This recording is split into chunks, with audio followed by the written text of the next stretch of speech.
Hey everyone, it's Nick, and I'm sorry for lateness. I know some games have already been played. Long story short, my schedule outside of YouTube got a little hectic, so I couldn't really focus in on trying to make these predictions. But here I go now. Happy 75th anniversary to the NBA, by the way. So last year, I put a card up there. I'll also put it in the end screen.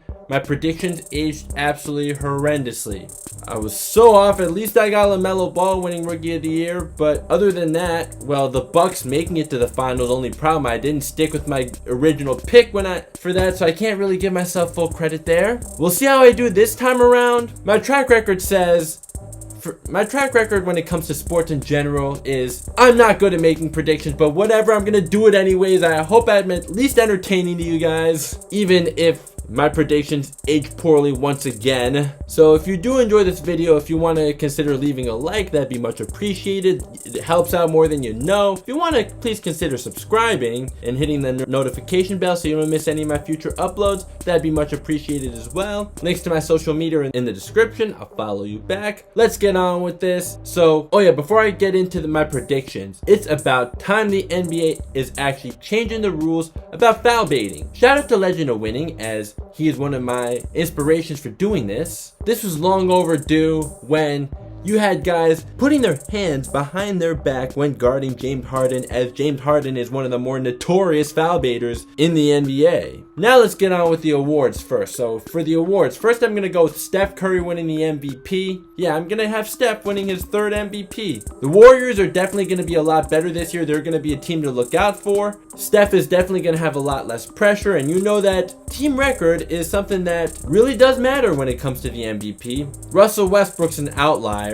If the Warriors were actually a top-seeded team last year, there's no question Steph would have won the MVP. Only problem, the Warriors couldn't even make the playoffs. They were an 8th seed at the end of the regular season. Couldn't make it out of the play-in tournament. But this time around, with Klay Thompson coming back, the emergence of Jordan Poole, the Warriors are definitely going to be a lot better this year. So I'm going to go with Steph winning the MVP. And I didn't get to watch what he did to the Clippers, but I know that he went off. We can definitely expect to see more of that as the season progresses. Rookie of the Year. Now, I didn't really get to pay too much attention to the rookies, but I know Cade Cunningham isn't ready to go from the get-go. So for now, I'm just going to go with Jalen Green. That's my gut feeling for now. That is the one award I predicted correctly last year. I'm not so sure I'll make it 2 years in a row. I guess we'll see. Defensive Player of the Year. I'm going with Bam Adebayo, given the question marks surrounding Ben Simmons. And also, I just don't see Rudy Gobert winning a 4th Defensive Player of the Year award. He's definitely the most overrated defender to win the award multiple times. Sure, he's great around the rim, but you know why teams target him in the playoffs, because he can't extend out to the perimeter. And also, I think that Bam's gonna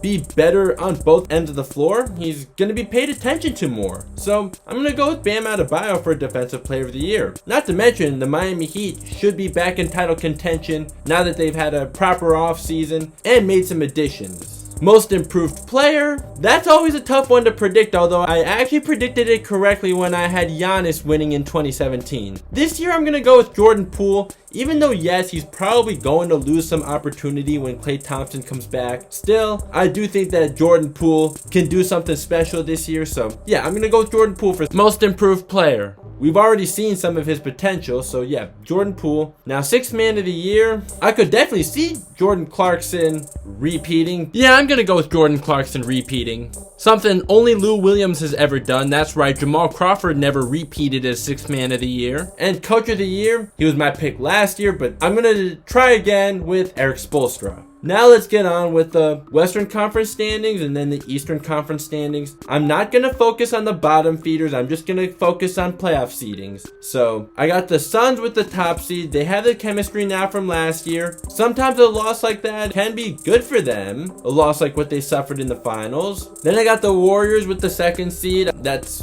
a big reason why I have Steph winning the MVP. And then we got the Lakers. A slow start was expected. 0-6 in the preseason. Sure, preseason isn't meaningful, and that's why I don't watch preseason, but I feel like they're just too talented to not be one of the top seeds in the Western Conference. However, with LeBron-led teams, having all those moving pieces like the Lakers do right now, it's pretty normal for LeBron-led teams to start out slow. So I think a slow start will hold the Lakers back in the standings. However, I think that they're way too talented to not get it together at some point. So Lakers got the 3rd seed. Although these lineups of Russell Westbrook and Rajon Rondo on the floor together, that needs to stop, okay? Frank Vogel, like, please, just stop, okay? No more of that. Then the 4th seed, I think, is going to be the Jazz. I didn't even know they had Rudy Gay now. I think they'll definitely be hungrier this year after what happened in the playoffs last season where they pulled the Clippers on the Clippers. I don't see them having the top record in the West, though. In fact, last year I thought that they were overachieving with the top record in the Western Conference. I also don't think that they'll have an opportunity as golden as what they had in the playoffs last year. Boy, did they blow a golden opportunity. The Denver Nuggets, no Jamal Murray, will definitely hurt them. Yeah, I made a video about if they can make it to the finals just days before he tore his ACL. However, you still got Nikola Jokic, so I definitely still see the Nuggets being the 5th seed. And also, Michael Porter Jr. is definitely still a very solid number 2 for them.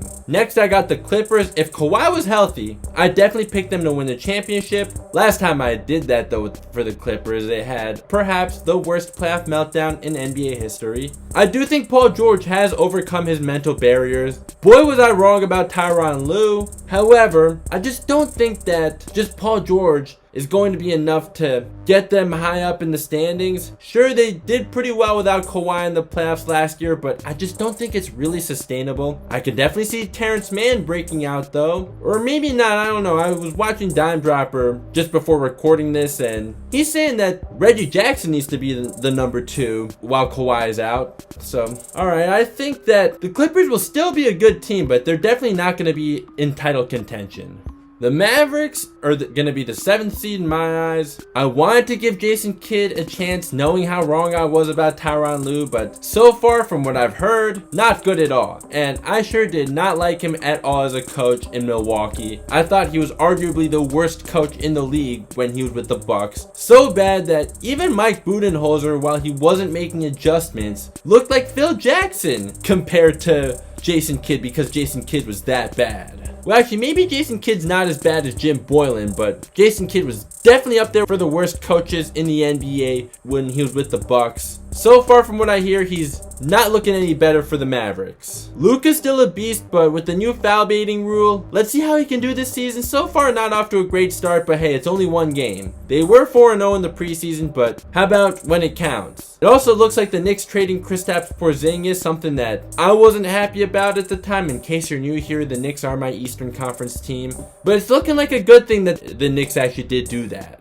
Then the 8th seed, I got the Grizzlies. I love Ja Morant. Dillon Brooks is becoming one of the better two-way players in this league, but it's still a young team. Desmond Bane is another guy that definitely has some upside, but I still don't see them really ready to make that jump. Steven Adams for Valanciunas is definitely a downgrade. Now for the play-in tournament, I got the Blazers and the Timberwolves. I do think that the Blazers are going to regress, even with the coaching change that they made, because they didn't do enough roster-wise to really move the needle. So now I'm going to go on to the Eastern Conference. I will talk about the Timberwolves more in depth later. So, okay, the Eastern Conference standings. I got the Bucks and the Heat as the top 2 seeds. I guess you could go either way with them, although I'm going to lean more towards the Bucks getting the top seed. And I think that them coming off a championship will really boost their confidence. And also the Miami Heat, like I said, not only did they have a proper offseason this time around, so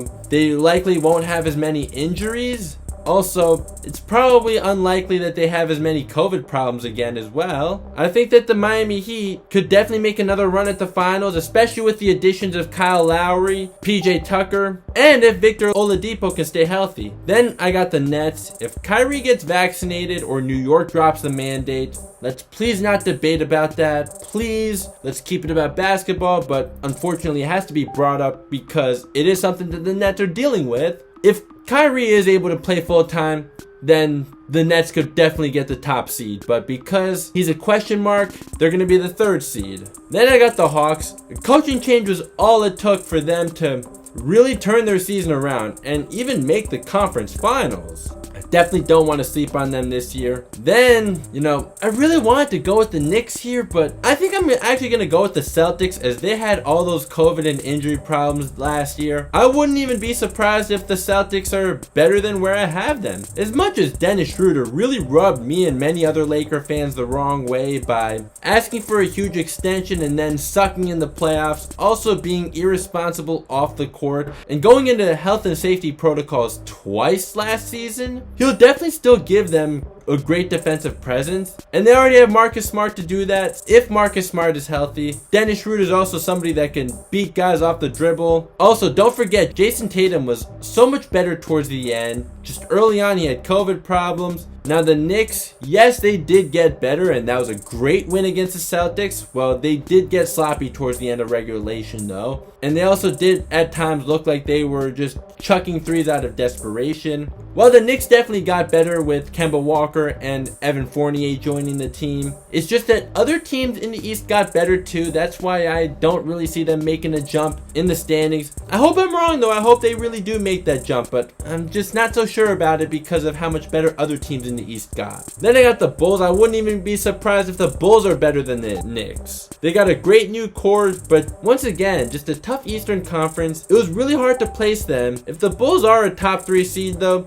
Billy Donovan can definitely be in the discussion for Coach of the Year. Then I got the Sixers. Well, yes, they do have a great team. They were the number 1 seed last year. There's the whole Ben Simmons situation. He's back with the team now, but he's still being a baby. He's still being a distraction to the team. He's really just forcing his way out. I think that this whole situation is definitely going to hold them back, especially because they definitely have to trade him, and his value is at an all-time low right now, so it's likely that the Sixers won't get the return for Ben Simmons that they would have gotten if they were to trade him last year or 2 years ago. In the play-in tournament, I'm going to go with the Hornets and the Pacers. Maybe the Raptors will get in the play-in tournament if they're the ones who stay healthy and the Pacers don't. Alright, all NBA teams. I'm going to go with Steph, Luka, LeBron, Giannis, and Jokic. Although, if Anthony Davis, it depends on how the voters are going to vote for him, because on opening night, he started at the 4, played most of the game as the 5, so not really sure how the voters will look at it, but for now, I'm going to have Jokic at the center for the All-NBA first team, and then for the second team, Trae Young, Devin Booker, Kevin Durant, Anthony Davis, and Joel Embiid. Although, if Embiid is healthy, I can definitely see him making the All-NBA first team. Let's not forget that Embiid was a leading MVP candidate prior to his injury. Then the third team, Donovan Mitchell, James Harden, Jimmy Butler, Jason Tatum, and Karl Anthony Towns. Leaving Julius Randle off of this, as much as I wanted to include him, was not an easy choice at all. Damian Lillard and Paul George were also really tough to leave out. And I left out Chris Paul too. So, alright. All defensive first team, Drew Holiday, Marcus Smart, Draymond Green, Giannis, and Bam Adebayo. Second team, Matisse Thybulle, Lou Dort, Jimmy Butler, Anthony Davis, and Rudy Gobert. And yes, I did leave Ben Simmons off because once again, he's a question mark right now.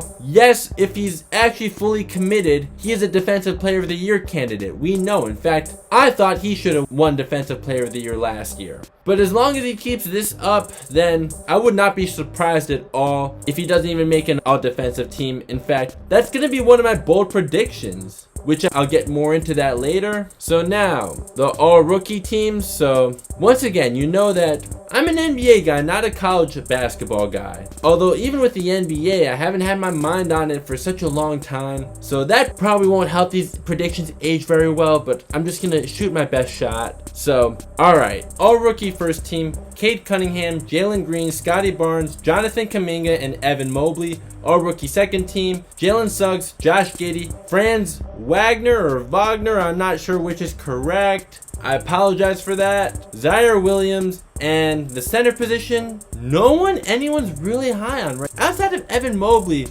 which other center that's a rookie this year is anyone even talking about? I'll just go with the second center drafted this year, which is someone I don't even know how to say his name. Alperen Sengun. Again, I apologize if I said it wrong. This year's champions. Drum roll. I'm going with the Lakers, although I'm not gonna be as confident about it as I was last year. It's really up in the air who's really gonna win the championship this year. I don't think there's any clear-cut favorite, especially with the Kyrie situation in Brooklyn. Even if Kyrie was playing, the Nets still aren't a good defensive team. I have them beating the Bucks. That was my pick last year, but I wouldn't be surprised if the Lakers beat the Heat again either. Or I would not be surprised if the Suns make it back out of the West, or if the Warriors make it. Honestly, it's very up in the air this year. But just my gut feeling, I guess I can be a little homer, right? So now, lastly, my bold predictions. I think I've pretty much said all of them, but why not just talk about it anyways? Such as Ben Simmons not even making an all-defensive team. He's out indefinitely right now, so I think that is the safe pick right now. I was gonna do this earlier, but this Coach Carter meme that I found absolutely hysterical. Leave the gym right now. For what? I'll ask you one last time to leave the gym before I help you leave.